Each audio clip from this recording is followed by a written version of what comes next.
OK. Donc, on a lu Ésaïe 9, verset 5, pour ceux qui écoutent par vidéo, un verset qui est extrêmement important pour notre compréhension ce matin. Alors, si vous voulez, nous allons nous courber dans une mot de prière et demander à Dieu de vraiment bénir sa parole ce matin. Père, merci pour ta parole. Et maintenant, en ce moment, puisses-tu ouvrir notre intelligence, nos cœurs, que nous recevions ta parole, pour des choses que peut-être que nous savons déjà, des choses que nous avons besoin de réapprendre, de vraiment repasser pour que nous puissions saisir la grandeur de ta personne, de ta pensée même, pour que nous puissions nous approcher de toi et réaliser jusqu'à quel point que tu nous aimes. Donc, bénis cette parole en ce dimanche, aujourd'hui, que ce soit pour ta gloire, ton honneur, tout ce qui sera dit et fait encore une fois. Nous prions dans le nom de Jésus. Il y a quelque temps de ça, on raconta l'histoire suivante. Il y a une femme un jour qui entre dans un bar laitier et après avoir choisi la saveur de son cornet, elle lève les yeux et se trouve face à face avec un dénommé Mel Gibbons qui tournait un film au centre-ville. Il lui sourit, la salue, mais le cœur de la dame s'est mis à battre si fort qu'elle n'a pas pu dire un mot. Elle paya son cornet, sortit du bar laitier et s'est rendue compte qu'elle n'avait pas son cornet. Donc, elle est retournée dans le bar laitier, où elle se retrouva de nouveau face à face avec Mel Gibbons. « Cherchez-vous votre crème glacée? » lui dit-elle, lui demanda-t-il. Et elle lui fit signe que oui, qu'elle cherchait sa crème glacée. Il dit, « Bien, madame, vous l'avez mis dans votre sac à main avec votre monnaie. » Vous voyez, à la vue d'une star de cinéma, cette femme a littéralement perdu ses moyens. Et la question que je vous pose ce matin, c'est qui pourrait provoquer ce genre de réaction chez vous ce matin? Peut-être une personnalité sportive, un artiste bien connu ou un groupe musical. Comment réagiriez-vous si vous rencontriez, pour moi, Carrie Price, Céline Dion, une voisine, ou peut-être dans le temps, Billy Graham, quelqu'un comme ça? Maintenant, imaginez comment ça serait si vous invitiez dans votre foyer, chez vous, là, une de ces personnes tant admirées. Moi, je pense, je soupçonne que ça ne serait pas un dîner ordinaire. OK?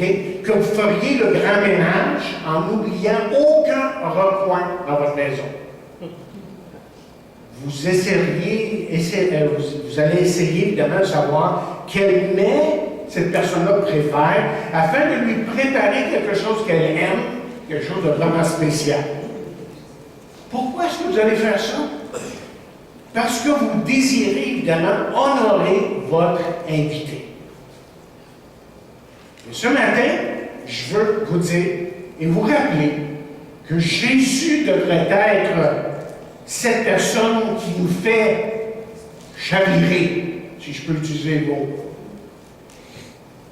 Ce que je veux dire, c'est que peu importe qui vous considérez comme une personne impressionnante ou comme grande personne, qu'il n'y a pas personne de plus grand que Jésus-Christ lui-même. Parce que le Jésus de Noël est encore plus grand que toutes ces personnes mentionnées ou autres. Vous savez, on aime tous les bébés. Et surtout que nous, on a eu un petit-fils dernièrement.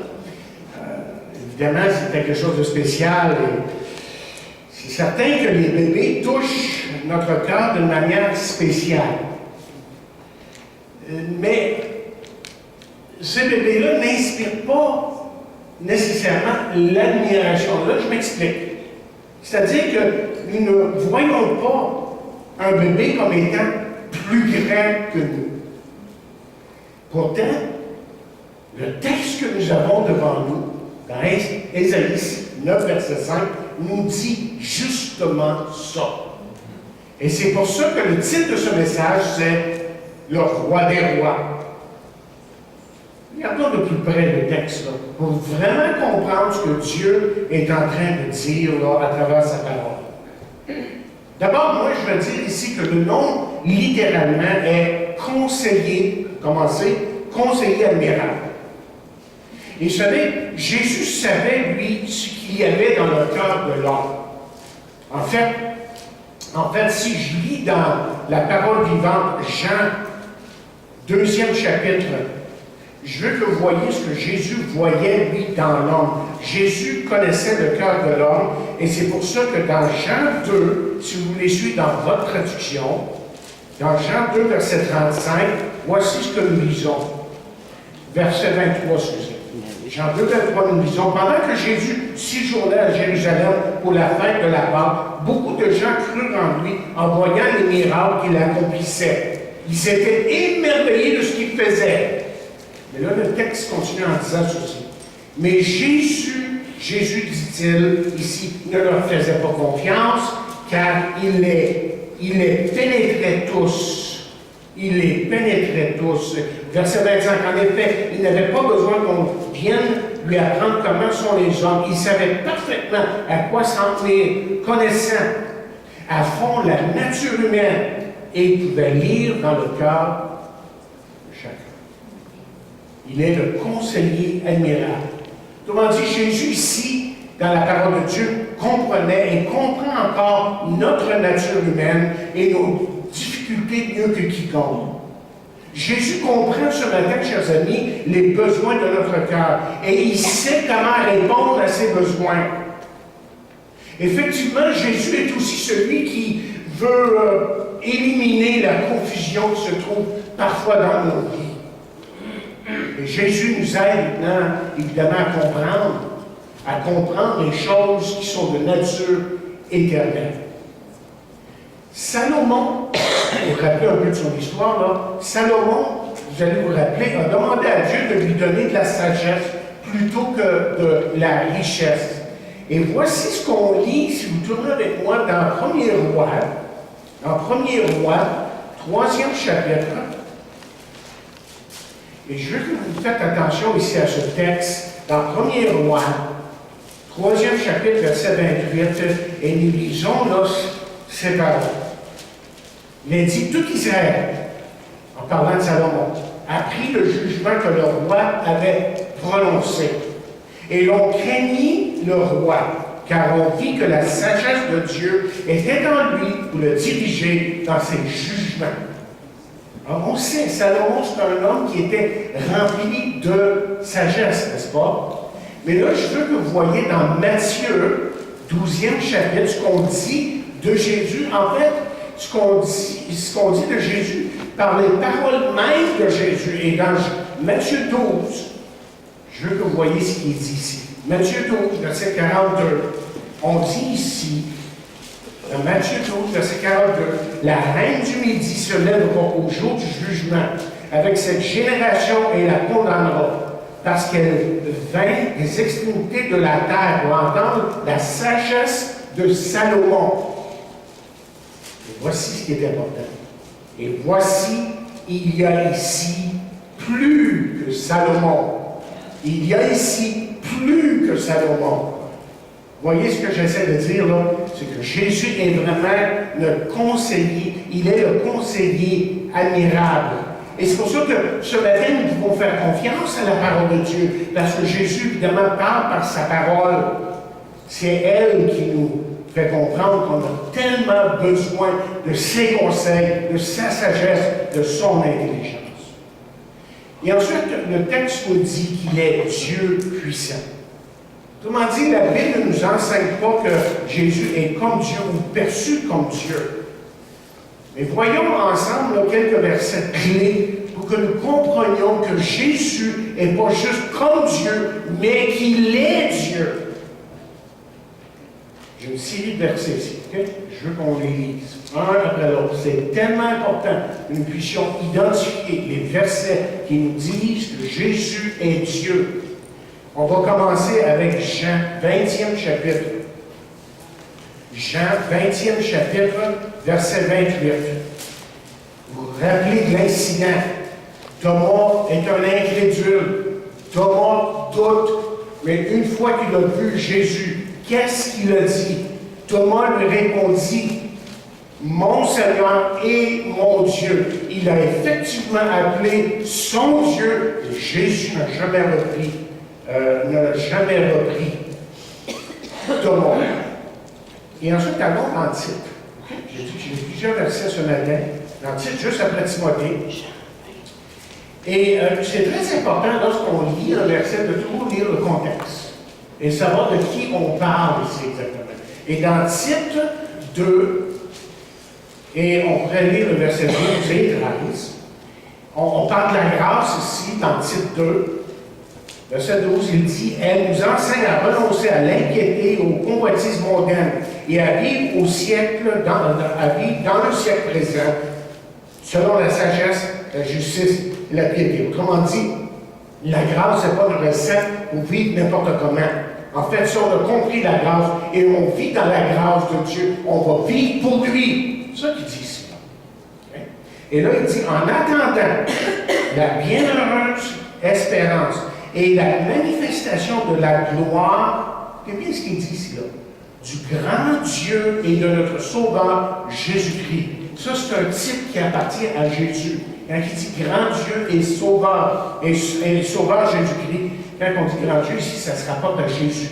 C'est un titre qui lui est donné dans le texte ici. Ensuite, allez dans 1 Timothée. 1 Timothée, un peu comme une étude le mercredi, là. 1 Timothée, et chapitre 1, et versets 15 et quoi? 15 à 17. 15 et 17. Regardez bien ce qu'il dit. Il dit, c'est une parole certaine et entièrement digne d'être reçue, que Jésus-Christ est venu dans le monde pour sauver les pécheurs, dont je suis le premier.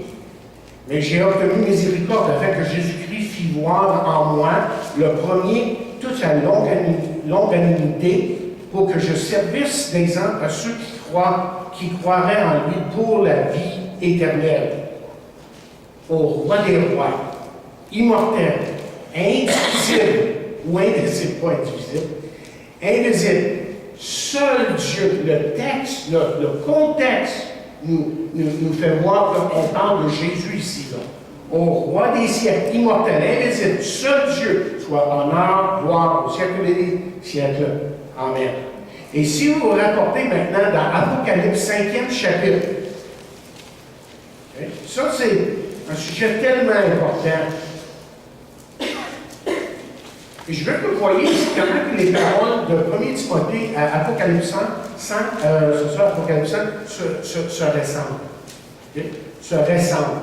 Apocalypse 5, verset 11, il dit, « Je regardais et j'entendis la voix de beaucoup d'anges autour du trône et des êtres vivants, des vieillards. Et leur nombre était des myriades et des myriades et des milliers et des milliers. Et ils disaient d'une voix forte, « L'agneau a été immolé, qui a été immolé, est digne de recevoir la puissance, la richesse, la sagesse, la force, l'honneur, la gloire et la louange. » Et vous voyez comment ça se ressemble à ce qu'on vient de lire dans Timothée. Là. Parce que ça se rapporte justement à Jésus-Christ. L'agneau qui a été immolé, c'est celui qui est glorifié. Un dernier texte, on va dans 1er Jean.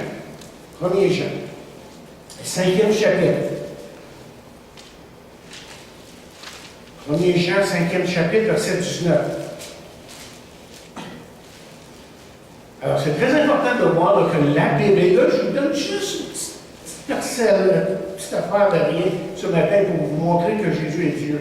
C'est juste quelques versets, mais c'est plein de textes dans la parole de Dieu qui nous montrent clairement que Jésus est Dieu. Et là, nous lisons dans 1 Jean 5, verset 19, il dit, nous savons que nous sommes de Dieu et que le monde entier est sous la puissance du malin. Nous savons aussi que le Fils de Dieu est venu et qui nous a donné l'intelligence pour connaître le véritable. Et nous sommes dans le véritable, en son Fils Jésus-Christ. C'est lui qui est le Dieu véritable. Okay, c'est clair. Et la vie éternelle. OK, donc la parole de Dieu, je veux vraiment bien souligner que la parole de Dieu nous montre que Jésus est Dieu. Il a un pouvoir surnaturel, une puissance surnaturelle. Il est le souverain des souverains. Et avec Jésus qui tient la barre, il n'y a pas de place pour le chaos. Mais savez-vous aussi que seul Dieu peut pardonner nos péchés? Regardez dans Marc 1er, 2e chapitre. Marc 2e chapitre. L'incident a lieu ici lorsque les gens amènent un paralytique à travers un toit de maison. Vous vous rappelez? Okay? Vous vous rappelez de cet incident-là? OK. Et là, au verset quoi donc? Verset 5. Avant que Jésus le guérisse, qu'est-ce qu'il fait? Très important de suivre ici pour que vous compreniez ce que la Bible est en train d'enseigner. Jésus, voyant leur foi, dit au paralytique, lève-toi et marche. Non? Qu'est-ce qu'il dit avant? C'est bien de porter attention. Il dit, mon enfant, tes péchés sont pardonnés. Oh, wow. Comme une note là. Là, il y a une réaction. Là. Il dit, il y avait là quelques scribes qui étaient assis et qui se disaient dedans d'eux, comment cet homme parle-t-il ainsi? Il blasphème. Qui peut pardonner les péchés si ce n'est Dieu seul. Et vous savez quoi? Il avait raison. Il y avait juste Dieu. Il y a juste Dieu qui peut pardonner. Ils avaient raison. Mais qui avait-il devant eux? Dieu. Il y avait Dieu. C'était Dieu fait chair. Hein? Et si vous allez dans Jean 8, dans Jean 8e chapitre, okay, Jean 8, juste pour vous montrer là, que Jésus est le seul qui pardonne. Jean 8, c'est l'histoire de la femme samaritaine. Vous connaissez l'histoire de la femme samaritaine? Les calices étaient toutes là, puis elle mérite d'être lapidée, puis elle a fait ci, elle a fait ça. Et Jésus les confronte. Un va l'autre, ils s'en vont. Ils sont tous aussi coupables qu'elle. Et là, Jésus dit, et c'est écrit au verset 10 du chapitre 8, alors, s'étant relevé et voyant plus que la femme, Jésus lui dit, femme, où sont tes accusés? Ceux qui t'accusaient, personne n'a-t-il condamné? Elle répondit, non, Seigneur. Non, Seigneur, c'est un titre qui est donné au Père, qui est donné à Jésus. Non, Seigneur. Et Jésus lui dit, je ne te condamne pas non plus, va et ne pêche plus. On m'a dit, qu'est-ce que Jésus a fait? C'est qu'il a pardonné cette femme-là. Et seul Dieu pardonne. C'est juste Dieu qui peut pardonner. John MacArthur a écrit ceci. Il a écrit, Christ le roi aime entrer dans une vie chaotique et non seulement donner des conseils merveilleux, mais aussi manifester son pouvoir divin en apportant de l'ordre dans ce chaos. En d'autres mots, non seulement il dit à ces sujets quoi faire en tant que conseiller admirable, mais il leur donne aussi l'énergie nécessaire pour le faire.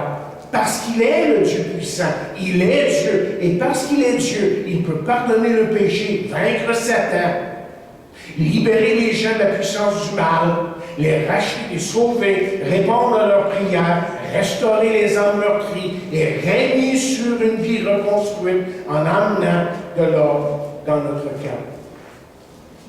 Ça, c'est le Jésus que je connais. C'est le Jésus qui est venu à Bethléem un jour. OK, la troisième chose qu'on dit de Jésus dans Ésaïe 9, verset 5, c'est qu'il est Père éternel. Et vous savez, une des choses frustrantes concernant les chefs d'État de notre pays c'est que ces chefs d'État sont souvent et constamment en campagne électorale. Et très peu de politiciens prennent position, à moins que ça ne soit très populaire. Donc, ce qui fait que les politiques sont déterminés selon l'opinion publique, toujours avec l'élection en vue, plutôt que selon ce qui est bon ou mauvais. Mais ce matin, ce qu'il faut comprendre, c'est que le Seigneur Jésus-Christ, lui, n'est jamais en période préélectorale. Okay? Son mandat, autrement dit, ne prend jamais fin. Il n'a pas besoin d'agir pour avoir des votes. Il peut régner avec justice et faire ce qui est bon sans se soucier de l'opinion publique. Et la parole de Dieu est claire concernant Jésus en tant que personne. Il dit qu'il est le même aujourd'hui, qu'il est le même hier, aujourd'hui et demain.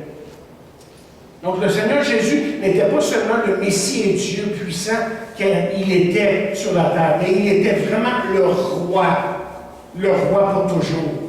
Il connaît, autrement dit, le commencement et la fin parce que c'est lui qui les a créés. Je veux que vous voyez avec moi cette vérité qui se trouve dans l'Apocalypse, le premier chapitre, et le verset 8 et le verset 18. Apocalypse 1, verset 8. Peut-être qu'on devrait même lire le verset 7. Il dit, « Voici, il vient avec les nuées, et tout œil le verra. » Et qui est-ce qu'on parle là? Évidemment, tout le monde le sait, on parle de Jésus. Hein? Okay? Le contexte, c'est Jésus. C'est très important de lire le contexte d'un passage. Alors, voici, il vient avec les nuées, et tout œil le verra, et même ceux qui l'ont percé. Et toutes les tribus de la terre se lamenteront à cause de lui. Oui, amen. Je suis l'alpha et l'oméga. Dit qui? Le Seigneur Dieu, celui qui était, qui était, et qui vient. Qui vient? C'est Jésus. Non, c'est le Seigneur Dieu, le Tout-Puissant, nous dit la parole de Dieu. Donc, vous voyez, c'est clair que la parole de Dieu appelle Jésus Dieu, qu'il est Dieu. Mais regardez verset 18. Verset 18, oui, je suis le premier et le dernier, l'alpha ou l'oméga, ça serait correct comme traduction. Et le vivant, qui parle ici? J'étais mort. Qui? Jésus, évidemment, OK? Et voici, je suis vivant au siècle des siècles. Je tiens les clés de la mort et du séjour des morts. Mais là, je vais faire d'autres choses avec vous, OK? Parce que le dernier, le premier et le dernier ici, là, regardez ce qu'on lit dans Ésaïe, dans 44. Et je veux que vous voyez, et je suis content que ce matin, j'ai le temps de faire ça un peu là. Je veux que vous voyez comment que la Bible, vous savez, Ésaïe a écrit des centaines d'années avant que Paul ait pu écrire, avant que Jean ait pu écrire. Et lorsqu'on met tout ensemble, ça va ensemble. Il n'y a pas de contradiction. Donc, si on va dans Ésaïe 44, verset 6, qu'est-ce qu'on lit là? Ainsi parle qui? L'Éternel, okay? Le roi d'Israël et son rédempteur, l'Éternel des armées. Et qu'est-ce qu'il dit de lui-même? Je suis le quoi? Le premier et je suis le dernier. Et hors de moi, il n'y a point de Dieu. Qui est-ce qui a dit je suis le premier et dernier dans l'Apocalypse? C'est Jésus. Il y en a juste un. 48, verset 12. Ésaïe 48, verset 12. Hein? Oui, OK. Écoute-moi, Jacob, et toi, Israël, que j'ai appelé, c'est moi qui suis le premier, et c'est aussi moi qui est le dernier. Donc, on parle de Dieu qui est l'alpha et l'oméga, et Jésus se donne ce titre-là, parce qu'il est Dieu fait chair, comme on va voir dans quelques instants. Il est, autrement dit, ce Jésus qui est né dans les temps éternels, grand, puissant, sage et au contrôle. Mais il est aussi celui qui nous aime et qui est tendre envers ceux qui sont ses enfants. Regardez dans Ésaïe, on est encore dans Ésaïe, tiens. Ésaïe 54, verset 8, un beau verset que vous devriez souligner. Ouais. Et il dit, on dit qu'il nous aime. Regardez ce que ce verset nous dit. Il dit, dans un instant de colère, je t'avais un moment dérober de ma face. Je voulais rien savoir de vous autres. C'est à peu près ça qu'il a dit. J'étais tanné de vous voir. OK? On va le mettre dans nos termes à nous. OK? Mais il dit, mais avec un amour éternel, j'aurai compassion de toi, dit ton Rédempteur éternel. Moi, je suis content qu'il dise ça. Parce que des fois, c'est sûr qu'on sait très bien qu'on n'est pas en train de l'honorer comme on devrait l'honorer. Mais lui continue évidemment à nous aider. Ensuite, il est dit quatrièmement qu'il est le prince de paix. On parle de cet enfant qui est à Bethléem. Cet enfant ne vient pas pour faire la guerre, mais vraiment pour réconcilier l'homme avec Dieu. Il vient pour restaurer, il vient pour pardonner les pécheurs et les pécheresses, les gens avec leur passé, qu'ils soient proches ou loin. Il est venu pour nous libérer et non pour nous lier ou faire de nous des esclaves. Alors, quand vous pensez à tout ça, là, à tout ce qu'il est en train de faire aujourd'hui, ce qu'il a fait auparavant, qui de ces personnes qu'on a mentionnées tantôt pouvait faire ça? Aucun. Absolument aucun. Et c'est pour ça que lorsque Pierre s'est rendu compte qui était cette personne qui était devant lui, a dit ceci un jour. Il a dit, Seigneur, à qui irions-nous? Seigneur, à qui irions-nous? Tu as les paroles de la vie éternelle. Et nous avons cru et nous avons connu que tu es le Christ, le Fils ou le Saint de Dieu, le Fils du Dieu vivant. Je pense que c'est une certaine traduction. Et toutes ces personnes, autrement dit, qu'on peut mentionner, vous vous rappelez dans un message antérieur, je l'ai dit que, je pense que c'est Mohamed Ali, un jour, qui a dit qu'il était plus populaire que Jésus-Christ. Je pense que je vous avais dit ça dans un message. Mais peut-être qu'il était plus populaire à un certain moment, mais il n'était pas plus grand que Jésus-Christ. Ça, c'est toute une différence. Alors, vous voyez, si nous ne voyons Jésus que comme un petit bébé dans une crèche, nous passons à côté de la partie la plus importante, la plus étonnante de l'incarnation. Jésus, et le temps nous manque pour aller dans ces détails ce matin, est de la lignée royale, et l'émerveillement et le respect qui serait accordé, autrement dit, à une personne royale, comme on voit à certains moments, devrait lui être accordé pour chacun de nous. Il est, autrement dit, non seulement un roi, mais il est le roi des rois.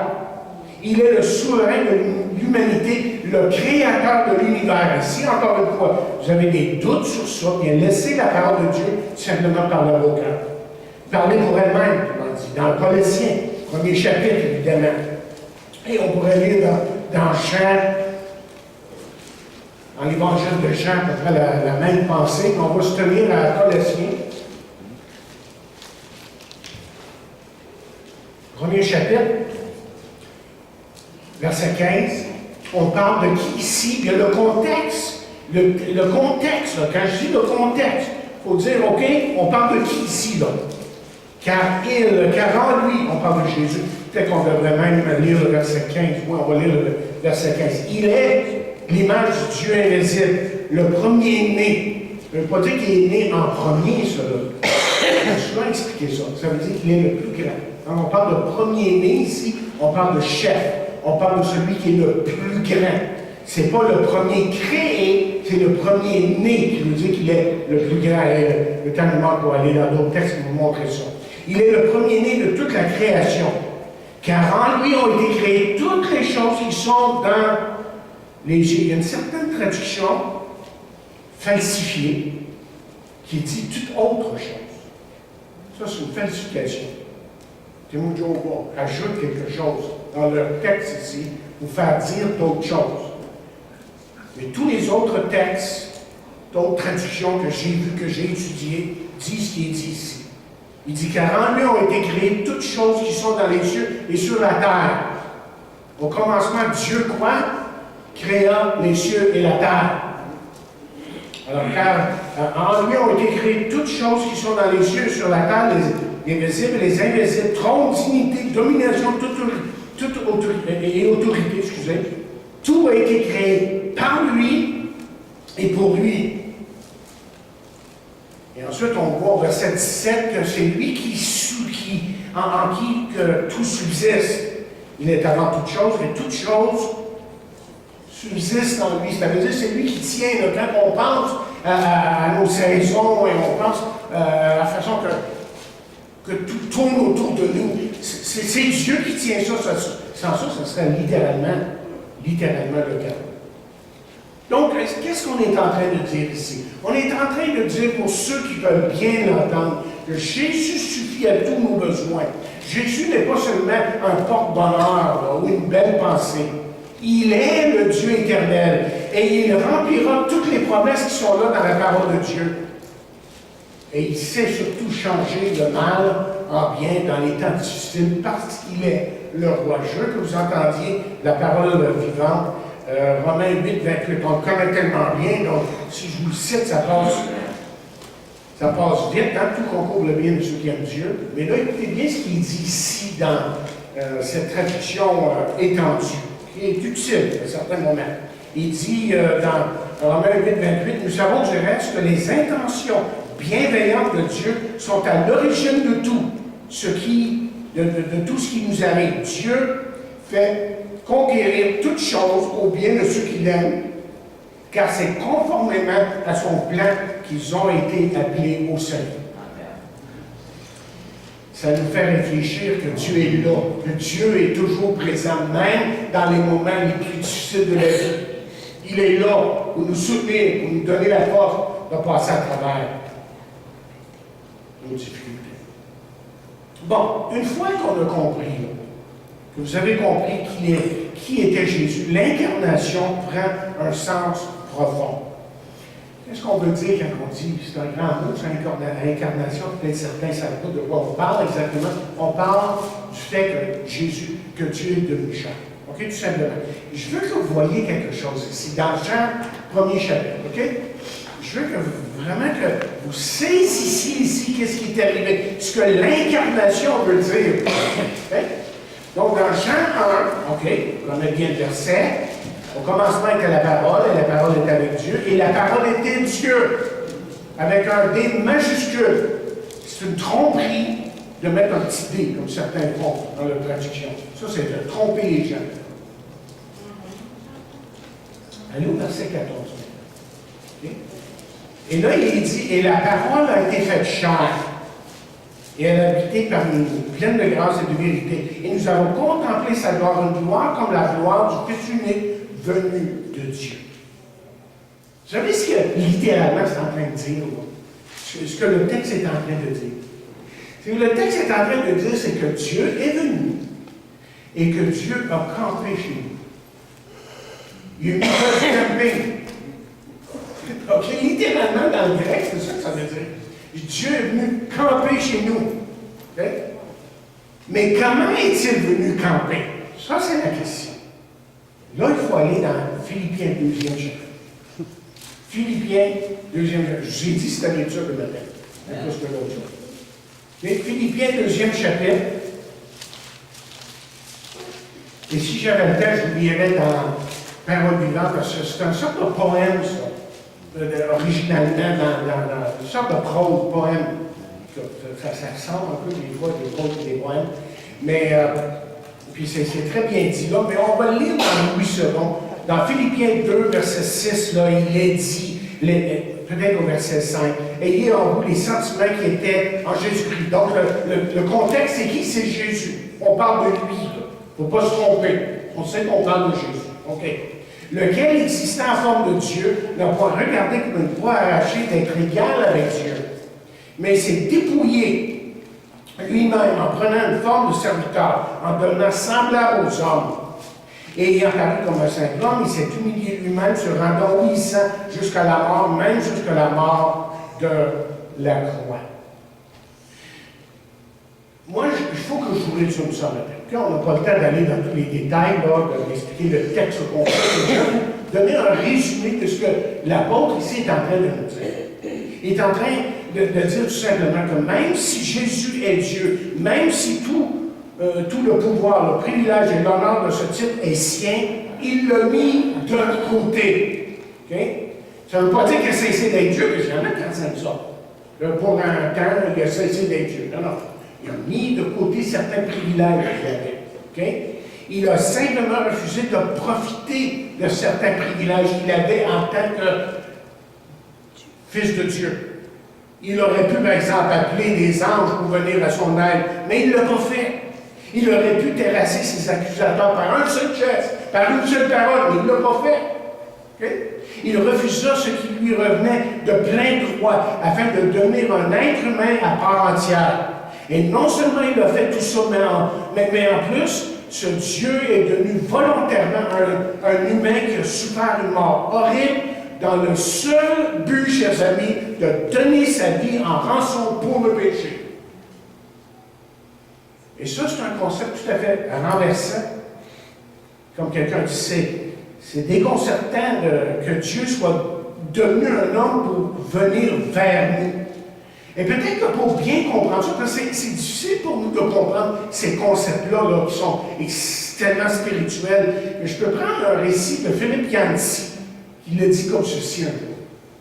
Il a écrit, « J'ai compris l'incarnation quand j'ai eu à m'occuper d'un aquarium à l'océan.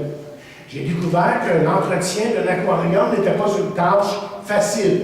Il m'a fallu gérer un laboratoire chimique portatif afin de contrôler les niveaux de nitrate et d'ammonium. J'y injectais des vitamines, des antibiotiques, des sulfamides et suffisamment d'enzymes, c'est ça, pour faire pousser des roches. Okay? Je filtrais l'eau au moyen de fibres de verre et de charbon et l'exposais à la lumière ultraviolette. Mais croiriez-vous qu'étant donné toute l'énergie dépensée pour leur bien-être, mes poissons seraient reconnaissants? Mais non! À chaque fois que mon ombre surgissait au-dessus de l'aquarium, ils allaient en toute vitesse se cacher dans le coquillage le plus près. Ils manifestèrent une seule émotion, la peur. Même si j'ouvrais le couvercle pour les nourrir régulièrement, 3 fois par jour, ils réagissaient comme si chacune de mes visites était un signe de ma part que mon vrai dessein était de les torturer. Je ne pouvais pas les convaincre de mon souci sincère pour eux. Pour mes poissons, il écrit, j'étais un Dieu. J'étais trop gros pour eux, mes actions étaient trop incompréhensibles. Ils percevaient mes gestes de miséricorde comme de la cruauté et mes efforts pour les guérir comme de la destruction. Pour changer leur perception, j'ai commencé à comprendre qu'il faudrait une forme d'incarnation. Il faudrait que je devienne un poisson et que je leur parle, dans un langage qu'ils comprendraient. Un être humain qui devient un poisson, ce n'est rien comparé à un Dieu devenant un bébé. Et selon les évangiles, c'est exactement ce qui est arrivé à Bethléem. Je ne sais pas si vous comprenez là, tout ce qui est impliqué dans le fait que Dieu devienne homme, devienne un homme. Il comprend. Et évidemment, Jésus a connu notre douleur, et nos peurs, et nos tentations. Et lui, il les a tout surmontés, selon ce qu'on lit dans Hébreux 1er chapitre. Et ce qui fait que ce Jésus que nous adorons, de qui nous parlons et pour qui nous vivons, c'est pas un Dieu qui est distant, qui est loin, en quelque part dans l'espace, mais c'est vraiment quelqu'un qui est dans nos vies, qui est personnel et qui continue à changer nos vies jour après jour. Il ne nous a pas abandonnés. Quelqu'un a écrit ceci, comme il s'appelle Steve Brown, c'est pas important le nom, là, j'ai trouvé ce petit récit, puis j'ai trouvé utile. Il dit, comme je retournais chez moi l'autre jour, j'ai vu l'auto la plus laide que j'ai jamais vue. Il dit, cette voiture n'était pas seulement laide, mais elle était plus laide que laide. Elle avait une longue entaille sur le côté. Une de ses portes n'est qu'au moyen, une des portes n'est qu'au moyen d'un fil de fer. Et plusieurs de ses pièces étaient complètement rouillées. Son silencieux, écrit-il, branlait tellement qu'à chaque bosse dans la chaussée, sur le chemin, il envoyait des étincelles dans toutes les directions. Il était impossible de voir quelle était sa couleur originale. La rouille avait grugé une bonne partie de sa peinture et plusieurs parties avaient été recouvertes par de nombreuses couleurs différentes, au point que n'importe laquelle aurait pu être la couleur originale. La chose la plus intéressante concernant cette voiture était l'autocollant sur son pare-choc derrière qui disait « Ceci n'est pas une voiture abandonnée ». Vous voyez, même si cette voiture était horrible à voir, même si elle semblait n'avoir aucune valeur, son propriétaire, lui, voulait déclarer une vérité toute simple. La voiture était à lui et elle avait de la valeur à ses yeux. Et c'est ça, vous voyez, que Dieu a fait pour nous à Noël. Il prend ceux qui sont justement brisés, rebelles, meurtris, effrayés, et il place sur nous une bannière qui dit « Ce n'est pas une personne abandonnée, ce n'est pas une personne oubliée, ce n'est pas une personne que je rejette. » Et c'est pour ça qu'on peut lire dans Ésaïe, 40e chapitre, ces belles paroles que vous avez déjà entendues, mais qui sont si belles et rassurantes, et combien qu'on a besoin, n'est-ce pas, de paroles rassurantes lorsqu'on sent qu'on a manqué à la tâche. Et dans le chapitre 40 d'Ésaïe, verset 28, voici ce que nous lisons. Ne le sais-tu pas? Ne l'as-tu pas appris? C'est le Dieu d'éternité, l'Éternel qui a créé les extrémités de la terre. Il ne se fatigue point, il ne se lasse point. On ne peut sonder son intelligence. Il donne la force à celui qui est fatigué et il augmente la vigueur de celui qui tombe en défaillance. Et ça, c'est pour chacun de nous, chers amis.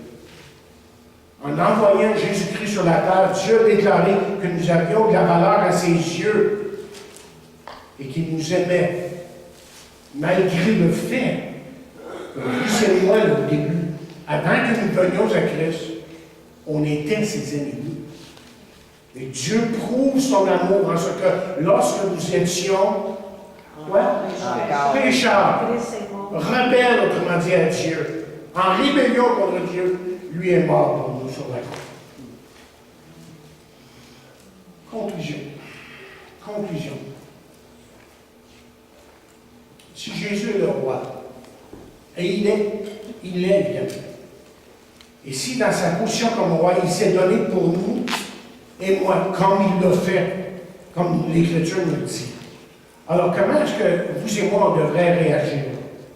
Bien, peut-être que pour certains d'entre nous, une réaction appropriée serait d'abord un premier engagement envers Jésus aujourd'hui.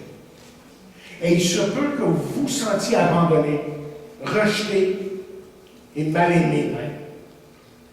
Vous avez effectivement fait des erreurs. Et ces erreurs-là, peut-être, vous hantent ce matin. Mais après tout ça, après avoir dit tout ça, vous voulez que votre vie ait du sens. Mais laissez-moi vous dire que Jésus est celui qui pardonne à celui qui se repent. Parce que Jésus, vous voyez, le roi de l'univers. Et ce roi-là est venu pour vous. Et il vous invite à le suivre. Il veut que vous soyez son enfant. Vous, autrement dit, vous comptez pour Dieu. Donc, vous pouvez cesser de courir et recevoir Jésus-Christ dans votre vie. Et c'est pour ça que Jésus nous rassure en disant ceci, « Quiconque vient à moi, je ne mettrai point d'ordre. » Et pour d'autres, évidemment, en conclusion, c'est peut-être un temps pour se réengager, pour tout simplement dire, Seigneur, j'ai besoin à nouveau de redonner à toi. Je sais que je n'ai pas toujours été ce que je devais être. Mais là, écoutez, arrêtez de regarder le bébé de Bethléem et voyez aujourd'hui le roi des rois. Et peut-être qu'avec cette nouvelle compréhension, là, que le Jésus de Bethléem est le roi des rois, que vous donnerez priorité à l'adoration de celui-ci dans votre vie, que vous donnerez votre temps pour le servir, que vous donnerez de vos ressources pour que l'œuvre de Dieu puisse aller de l'avant, et que vous lui donnerez du temps dans sa parole pour apprendre de lui, et pour apprendre à l'aimer et à grandir. Voici ce que quelqu'un a écrit, et je l'ai modifié un peu. C'est en anglais, donc je l'ai traduit. C'est intitulé Louer Dieu pour Noël. Et je termine avec ça. Il dit, louez-le pour l'incarnation, pour la parole faite chair. Je ne chanterai pas les bergers surveillant les troupeaux par une nuit glacée, ou des anges chantant en chœur. Je ne chanterai pas une étape dépouillée de Bethléem, où le bœuf ou l'âne, les rois mages suivant l'étoile avec l'or, l'encens et la nuit. Ce soir, je chanterai une louange au Père qui, debout sur le seuil du ciel, disait adieu à son Fils en chantant les étoiles vers Bethléem et Jérusalem. Et je chanterai les louanges au Fils infini, éternel, qui de l'infini au fini devint un bébé, qui un jour a été exécuté pour mon crime, mais ressuscité au troisième jour en tant que vainqueur. Le louer dans les cieux, le louer dans les tables, mais surtout le louer dans mon cœur. Je louerai le roi des rois.